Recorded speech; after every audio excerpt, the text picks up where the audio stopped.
dengan kelas? Saya Bu, waktu belajar IPS. Oke, lalu Raisa. Nah, kalau di peta itu apakah sama dengan jarak sebenarnya? Nggak sama Bu, karena kalau di peta itu lebih kecil. Ya, tepat sekali. Itu karena kita menggunakan skala, yaitu perbandingan antara ukuran di gambar dengan ukuran yang sebenarnya. Selain di peta, itu sebenarnya perbandingan skala digunakan tanpa sadar. Misalnya saat kita buat kue. Nah, kalau misalnya kuenya bertambah, berarti resepnya itu kan harus dilipat gandakan. Betul Bu, kalau enggak rasanya bakal beda. Nah, benar sekali. Jadi hari ini kita belajar tentang perbandingan dan skala ya. Supaya kalian bisa lebih memahami bagaimana dua besaran saling berhubungan dan menerapkannya dalam kehidupan sehari-hari.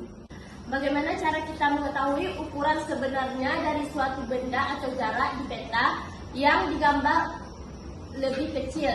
Nah, itu untuk masalah itu kita akan membagikan atau menyelesaikan hari ini dalam bentuk kelompok. Baik, di sini Ibu akan memberikan sedikit materi kepada kalian. Nah, yang pertama itu ada pengertian perbandingan. Perbandingan adalah cara untuk membandingkan dua besaran yang sejenis. Nah, misalnya itu panjang dengan panjang, berat dengan berat, waktu dengan waktu. Untuk mengetahui berapa besar perbedaan atau kesamaan antara keduanya. Nah, bisa kalian perhatikan contohnya. Jika panjang tali A sama dengan 4 meter dan tali B 8 meter, maka perbandingan panjangnya adalah 4:8 sama dengan 1:2, yang mana artinya tali A itu setengah dari panjang tali B. Nah, di perbandingan itu ada beberapa jenis. Yang pertama ada perbandingan senilai, yang kedua ada perbandingan berbalik nilai. Nah, perbandingan senilai itu contohnya misalnya jumlah barang dan harganya. 2 buku seharga 10.000, 4 buku seharga 20.000. Jadi semakin banyak barang, maka semakin besar harganya.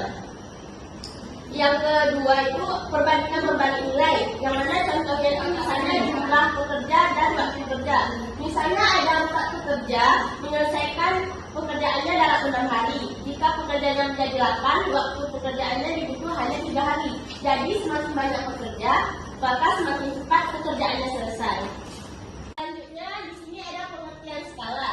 Nah, dalam matematika itu skala adalah perbandingan antara ukuran pada gambar, peta, atau model dengan ukuran sebenarnya dari benda yang digambarkan. Nah, Ibu kan sudah membagikan dalam beberapa bentuk kelompok. Setiap perwakilan kelompok silakan mengambil ensiklopedia ke depan.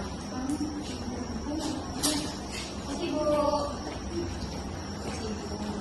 Bu, di sini bahan-bahannya 200 ml susu cair, terus 3,5 sendok makan coklat bubuk, sama 2 sendok makan gula, dan 4 es batu ya Bu? Nah, bagus sekali Nana. Kalau misalnya kita mau buat milkshake-nya 2 kali lipat, bagaimana dengan bahan-bahannya? Ya, semuanya juga harus 2 kali lipat Bu.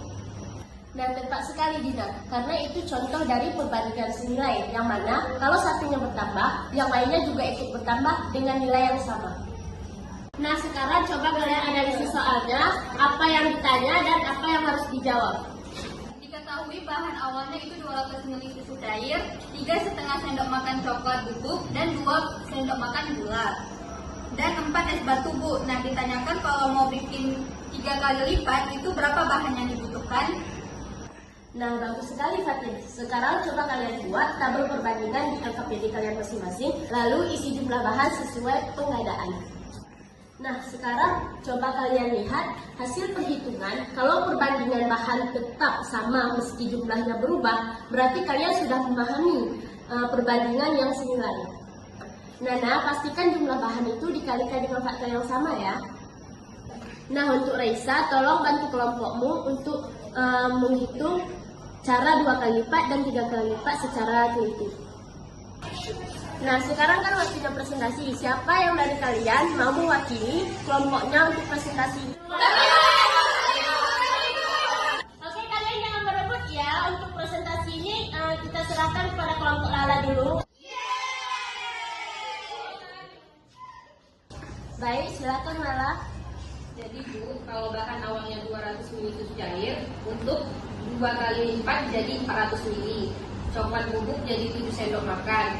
Gula jadi 4 sendok makan, dan es batunya jadi 82. Artinya semua bahan bertambah dengan perbandingan yang sama. Bagus Lala, jadi kesimpulan dari kelompok kalian apa? Kesimpulan kelompok kami, semakin banyak porsi-porsi yang dibuat, semakin banyak bahan yang dibutuhkan dalam perbandingan yang sama. Baik, terima kasih. Beri kasih tepuk tangan dulu untuk kelompok A. Kelompok lain apakah ada pertanyaan? Bu, kalau misalnya bahannya dikurangi setengah, apakah hasil listriknya juga setengah? Iya, karena dalam perbandingan senilai, perubahan besaran akan diikuti perubahan senilai oleh besaran lainnya. Nah, dari kalian nih, siapa yang dapat membedakan antara perbandingan senilai dengan berbalik nilai? Kalau senilai dua-duanya naik atau turun bersama, sedangkan kalau berbalik nilai satunya naik dan satunya turun. Bagus Inaya, itu penjelasan yang sangat tepat. Baik anak-anak, di sini Ibu akan memperkenalkan alat peraga yang biasanya sering kalian jumpai, yaitu denah. Nah, denah rumah ini memperlihatkan jarak suatu tempat kalau dilihat dari atas. Misalnya denah sekolah atau denah rumah Deni. Nah, di sini coba kalian perhatikan ukuran yang ada di denah ini jelas lebih kecil dibandingkan ukuran aslinya. Ini berarti denah ini bukan salah, tetapi memang sengaja diperkecil supaya bisa digambar di kertas. Nah, supaya jarak-jarak denah ini sesuai dengan keadaan sebenarnya, atau misalnya jarak rumah Deni ke sekolah, jarak rumahku ke sekolah. Nah, di sini tuh kita memakai yang namanya skala, yang mana skala ini menunjukkan perbandingan antara jarak digambar, seperti rumah Deni ke kopi, rumah Deni ke sekolah. Nah, jadi walaupun gambar ini kecil, jarak antar tempat tetap masuk akal dan bisa dihitung lewat denah ini. Kita juga akan bisa lebih mudah memahami bagaimana perbandingan dan skala digunakan dalam kehidupan sehari-hari, bukan cuma di soal, tapi juga di situasi nyata. Sebelum kita akhiri pelajaran kita pada hari ini, siapa yang dapat menyimpulkan materi kita pada hari ini? Ya Bu, jadi perbandingan itu membandingkan dua besaran sejenis, sedangkan skala digunakan untuk menggambarkan ukuran sebenarnya dari gambar atau kertas. Betul sekali Nana, Masya Allah. Kalian hebat-hebat banget ya hari ini dan kompak banget. Ada yang mau menyampaikan pesan dan pesannya pada hari ini? Seru banget Bu, jadi lebih ngerti karena contohnya memakai resep. Ibu senang mendengarnya. Sekarang mari kita tutup pelajaran ini dengan berdoa bersama. Peace.